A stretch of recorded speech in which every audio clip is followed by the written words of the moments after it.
by Are you old, I recording? really mean Yes. old in two senses. Now, I stand before you today not wearing a black t-shirt, nor a hard hat, not even a face mask.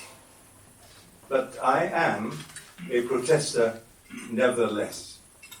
I have been protesting for over a decade against mysticism in the law, prolixity, lack of discipline, and most of all, insensitivity to the policy of one country and two systems.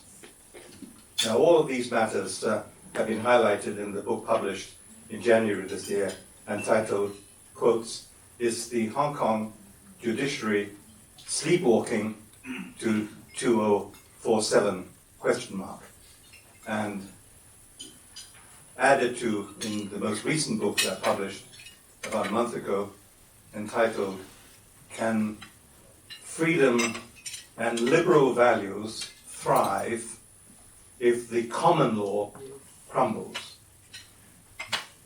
Now, I'm not out in the streets wearing a black t-shirt, but stand before you today in coat and tie, in tribute to the system that I seek to uphold, one of discipline in the law, effectiveness, structured and transparent process, and above all, sensitivity to Hong Kong's position in the world, in full awareness that it is the only region in the vast landmass of China where the common law prevails.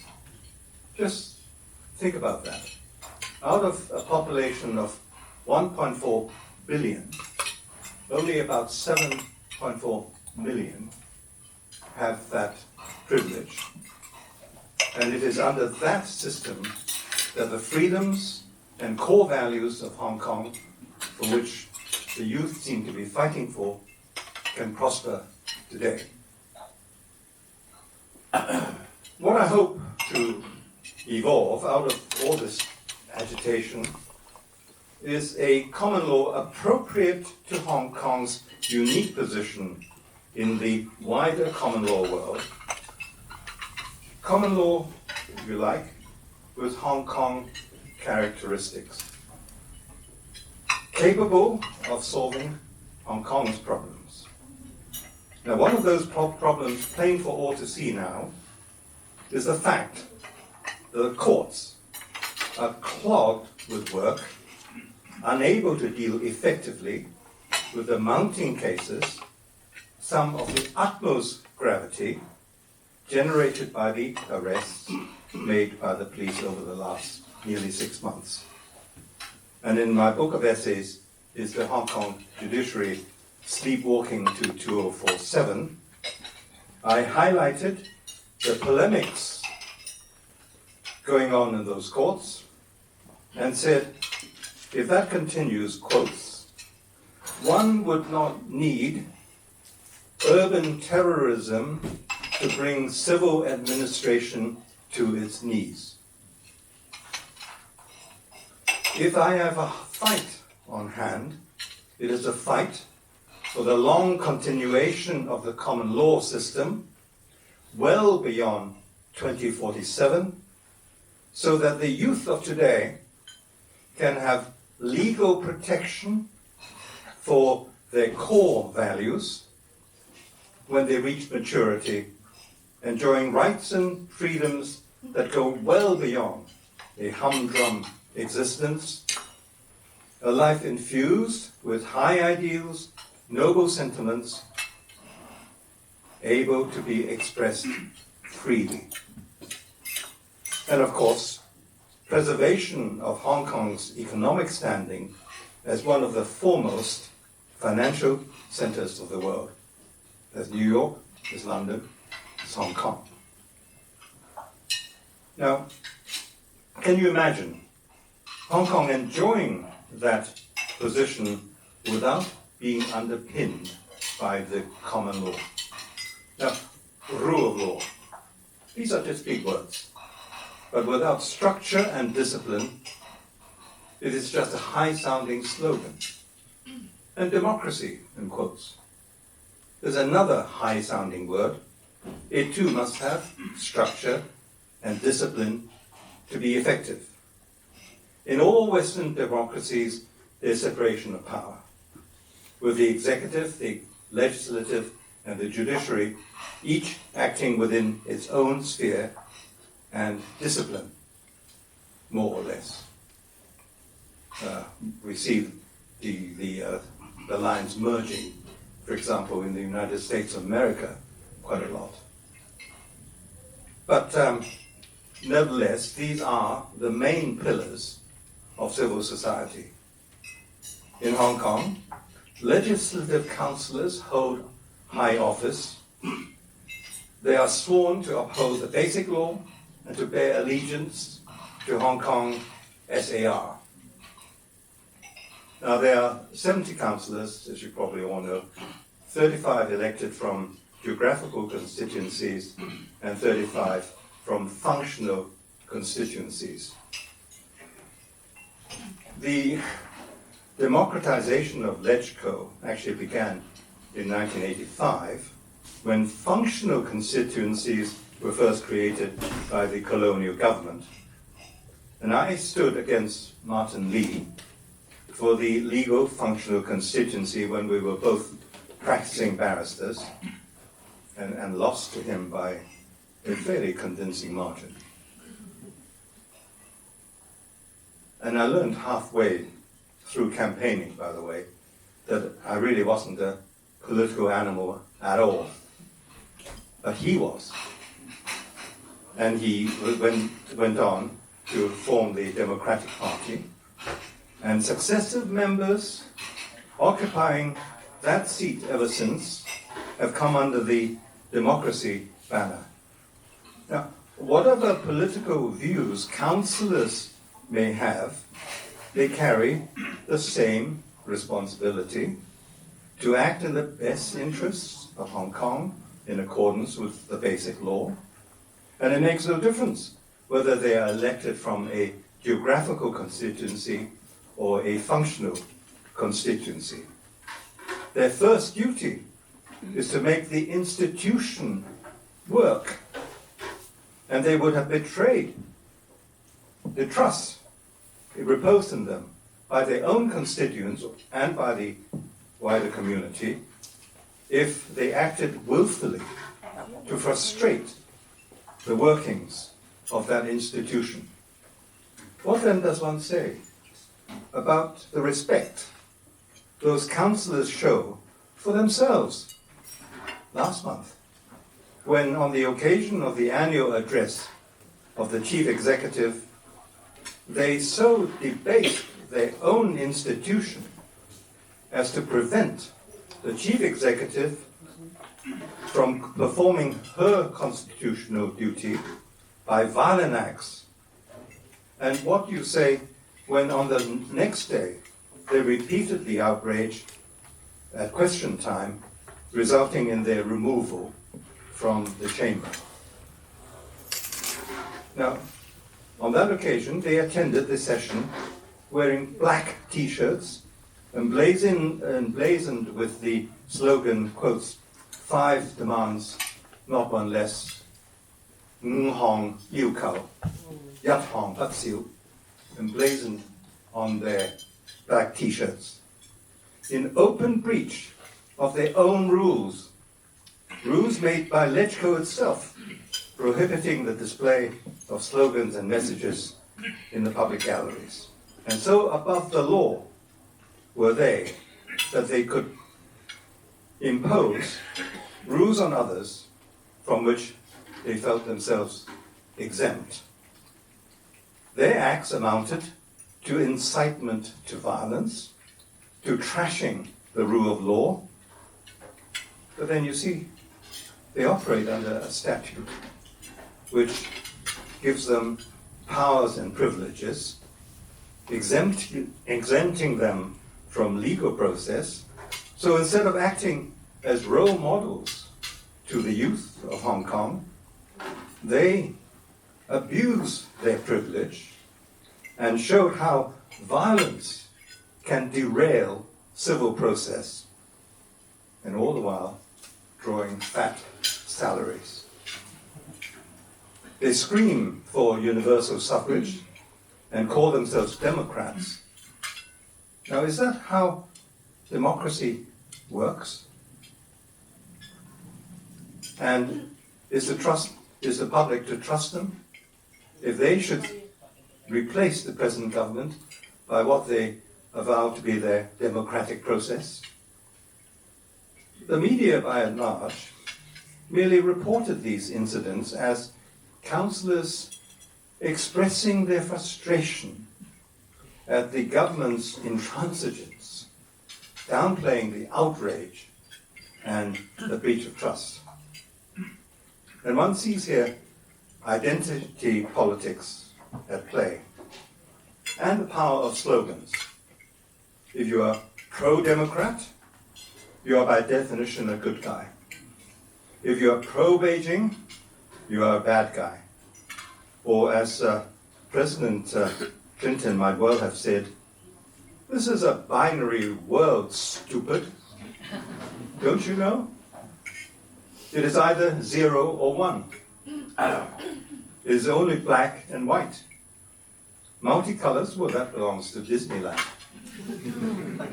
If you can't express your choice by like or dislike, thumbs up or thumbs down, then you don't belong here.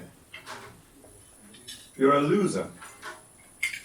And if you don't like what you hear in the RCOHK chamber, you scream them down. If you're outside, you beat them up and trash their business. Now that, in exaggerated terms, is what we as a community in Hong Kong are coping with today. In reporting the outrage in RCOHK chamber last month, you see how the Western media downplays the matter and favored the quote-unquote Democrats. Now the headline in a leading Australian newspaper read, quotes, heckling Hong Kong MPs dragged from chamber, unquote. Heckling. So was that all that they were doing? Just making interruptive remarks? No more? While the chief executive was attempting to answer questions? And dragged from chamber, dragged, as if there was something discreditable in their being evicted. And the writer of the article referred to those members as, quotes, pro-democracy MPs who, quotes, form a minority in the pro-Beijing stacked RCOHK. Pro-Beijing stacked RCOHK. The writer was obviously referring to the functional constituency numbers as being pro-Beijing stacked. Now I ask, how was RCOHK pro-Beijing stacked? Were the successors to Martin Lee occupying the seat of the legal functional constituency, were they Peking's puppets? Were they somehow shoehorned into their seats by Beijing? And all the other functional constituencies, how were they stacked? Were the members not duly elected? And that expression, pro-Beijing, what does that mean? Assuming that you are stood before a tribunal and you're required to answer the question, yes or no, are you pro-Beijing? Now, how would you answer?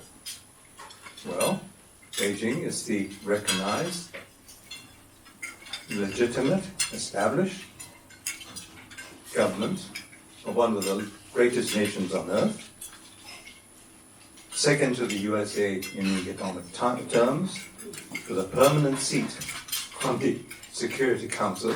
Well, presumably you'd be pro-Beijing. And Hong Kong is part of the PRC, so the answer again must be yes. And Beijing has a a basic policy for Hong Kong of one country, two systems, so the answer again must be yes. But then Beijing has policies with which you might disagree. Say the treatment of Uyghurs in Xinjiang, and confined to that issue. Your answer might well be no or not sure. So what, in global terms, is your answer to the question, are you pro-Beijing? And what does pro-democracy MPs actually mean? Democracy has very different models, as we know.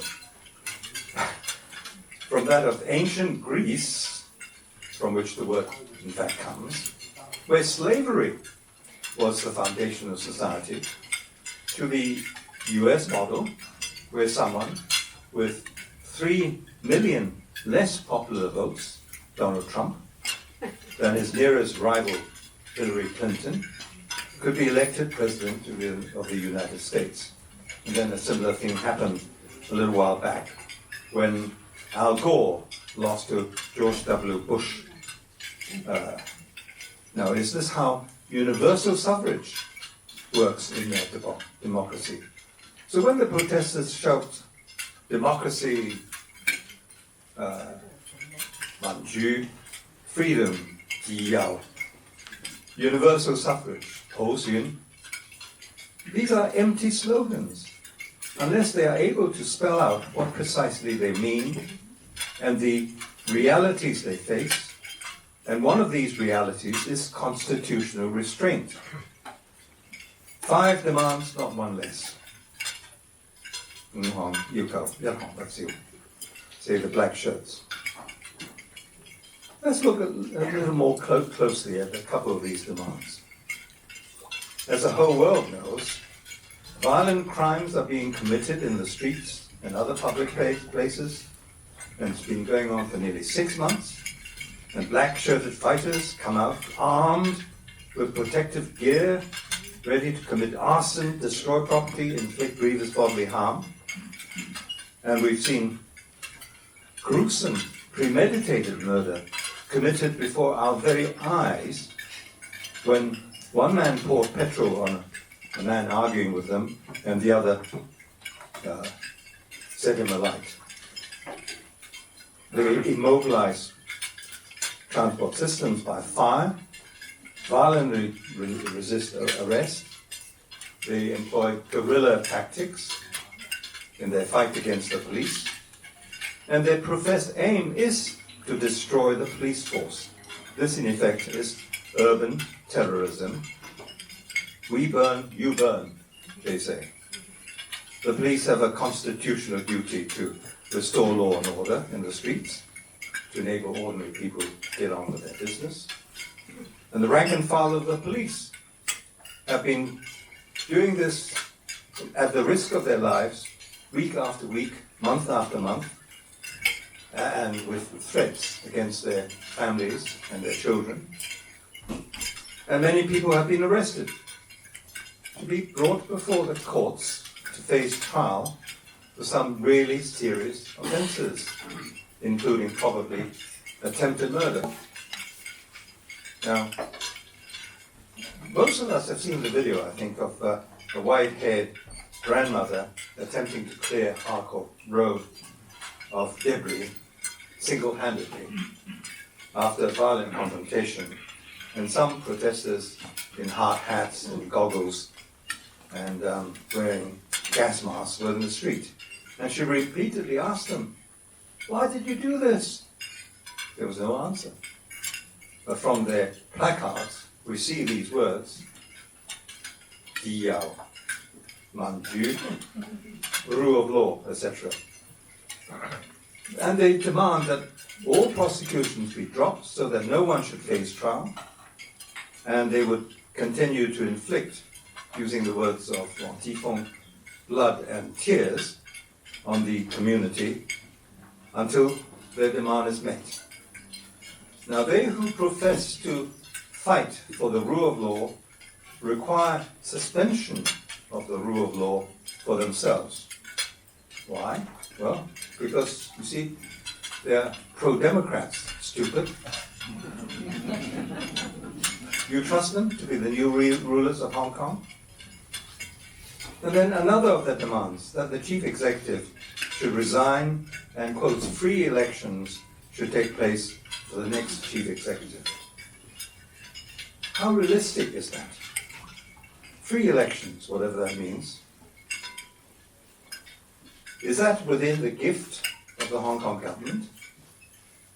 Now, Article 45 of the Basic Law lays down the framework for selection and appointment of the chief executive. And the cardinal points of these: 1, appointment by the central government in Beijing. 2, there should be, quotes, a broadly representative nominating committee to select a nominee for appointment in accordance with democratic principles. And 3, the Standing Committee of the National People's Congress, in its 31st August 2014 decision, prescribed rules whereby 2 or 3 candidates would emerge from the selection process, and these candidates would then be put to the vote in Hong Kong by universal suffrage, yielding 1 candidate for appointment by the central government.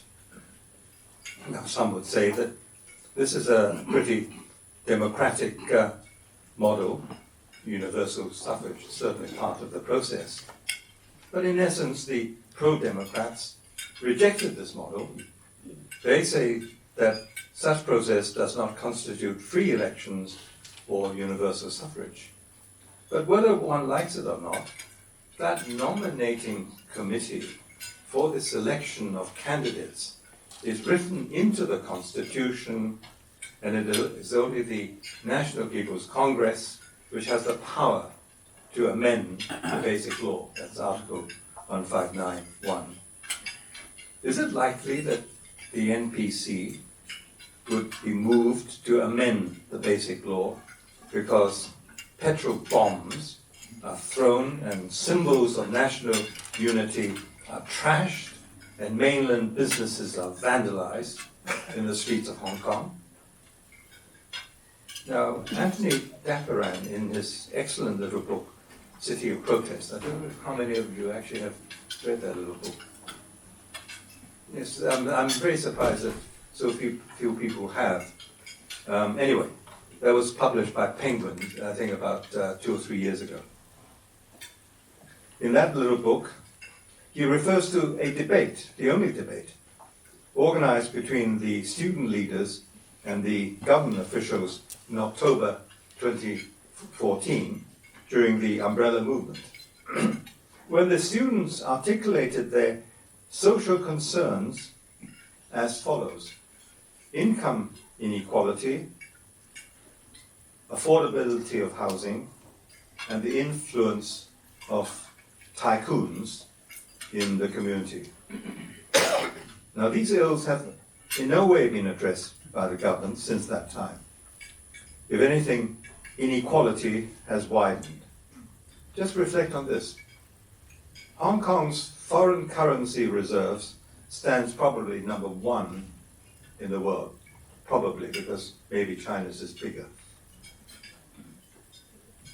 And this is the fruit of land sales. But on the United Nations World Happiness Index, Hong Kong stands 76. Now, that says it all in terms of inequality, I think. Now, the reality is that the laissez-faire policy of the colonial government has, since the handover, been carried to extremes. Now, consider this.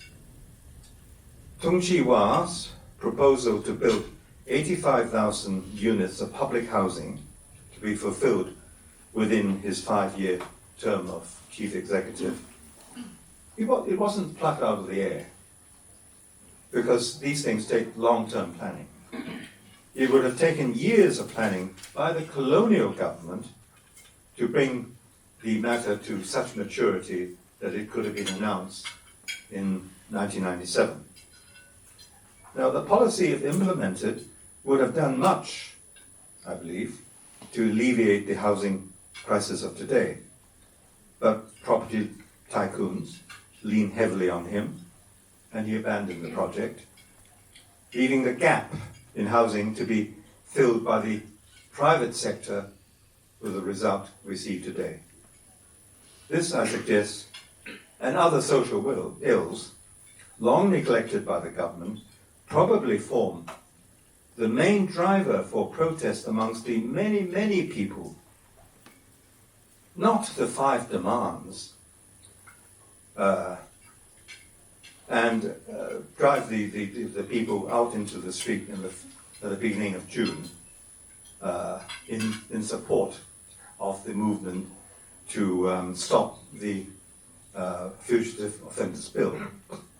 And I suggest that for the vast majority of Hong Kong people, they have nothing to do with the five demands, or 6 demands now, because I think they added another one, which is that the Hong Kong police should disband. But it's the social ills which I think unredressed, which probably lie at the heart of much of the discontent that one sees today. And as Singapore's Prime Minister Lee Hsien Loong said recently, the protests are not concerned, or the protesters are not concerned with redressing social ills. It's quite obvious just from their 5 demands. They are aimed at humiliating the Hong Kong government, bringing the administration down. And this is the objective of the hardcore criminals, with their weapons and their protective gear, men whom the chief executive once described as people, quotes, without a stake in Hong Kong society. But what about the thousands and thousands of followers, the hangers-on, many of them students, university students, young professionals, who clearly have a stake in the community, yet they vaguely support the cause without any clear idea what the cause is, beyond the slogans of freedom, democracy, 普選, 自由, etc. And young people who have invested their own future in education seem now to be mesmerized by slogans and sacrificing their future. And I've been wondering, why? Now, I was much moved by Anthony Dapperan's description of the atmosphere of the tented village in Central during the 79 days of the umbrella movement in 2014. And people, he said, felt energized as they gathered together under a big open sky. Release from the concrete cages. There was shared experience, shared values. And ordinary youth who would normally have been locked within their own space, whether traveling in a bus or MTR, or confined within their own homes, locked to the little screen in front of them, suddenly they felt liberated. And in the tented village, he said, they talked to each other. They were neighbors. And there was much creativity in the air. Spontaneous concerts, art shows were organized. And a homemade station, home workstation, knocked together apparently by a volunteer carpenter, allowed school kids to do their homework outdoors. And much discipline, he said, was maintained by the participants in making the village clean and pleasant. And people felt goodness in the air, and at night with the brightly lit tents, it felt like a carnival. Now, some say that the present unrest is simply a continuation of the same narrative. And Mr. Jimmy Lai, in an interview with an Australian newspaper, he said that the unrest today is an expression of Hong Kong people's soul, he says. And there may be something in that. But how to capture that soul is perhaps the issue facing the Hong Kong administration. For the undoubted truth is this, that under 5 or 6 generations of rule by common law, with its core values and respect for human rights, Hong Kong has developed socially very different from the mainland, because over the same period, the mainland has seen virtually nothing but civil war, disintegration, revolution, famine, flood, social chaos, and iron rule by a Maoist regime. Now, Hong Kong's core values, developed and nurtured by common law principles over the ages, are valuable assets and are worth fighting for. But one thing is sure, the way to do it is not by firebombs and murderous violence. In an interview with the leading Australian national newspaper on the 2nd of September, Wong Ti-fung, Joshua Wong, is reported as saying, the aim of the protesters is to, quote, defeat the police. Then he said the administration would talk to us and listen to us. Now, are the young people giving support to the murderous thugs really aware of the implication of what Ji-feng was saying? If the police were defeated, and there's every chance that might happen, there would be no one to talk to or talk with. Hong Kong would have collapsed into total chaos. And what they say would come to pass. We burn, you burn. Now, is this the end to be achieved? Maybe for a few, but surely not for the many. Now, one thing that struck me, like a clap of lightning, as I started making notes for this talk, is this. You may think it's a very curious notion, and I don't blame you. None of these young people swarming in the streets has ever seen the Milky Way. They have never experienced the awe and wonder of the vast canopy of heaven, stuffed with billions of stars, so bright that you can read by starlight. They've never had their spirits lifted up in a sense of infinity as they looked heavensward. Their heaven has from birth been capped by smog and pollution. They would be aware, I suppose, that there is such a thing as the Milky Way, but they never experienced it. It is there all the time, above their heads, but totally, totally beyond their reach. And what sadness, I thought. What shrinking of the human spirit. Then I thought, well, consider the bushman kid reared out in the desert with nothing but a loincloth round his waist. He is richer than the kid brought up in Sham Shui Po with his iPad and his mobile phone. The bushman kid is never lost at night. He's got the stars to guide him. His games are those provided by nature. For the Sham Shui Po kid, games are played on an iPad or iPhone. And his horizon is not the wide open sky, but the tiny little square of the screen in front of him. And he is lost in the virtual reality world, and he has no star to guide him.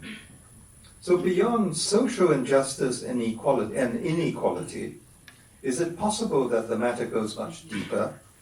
Perhaps it is no less than this: a suppression of the human spirit, a pent-up sense of desperation of the soul that breaks out in irrational anger.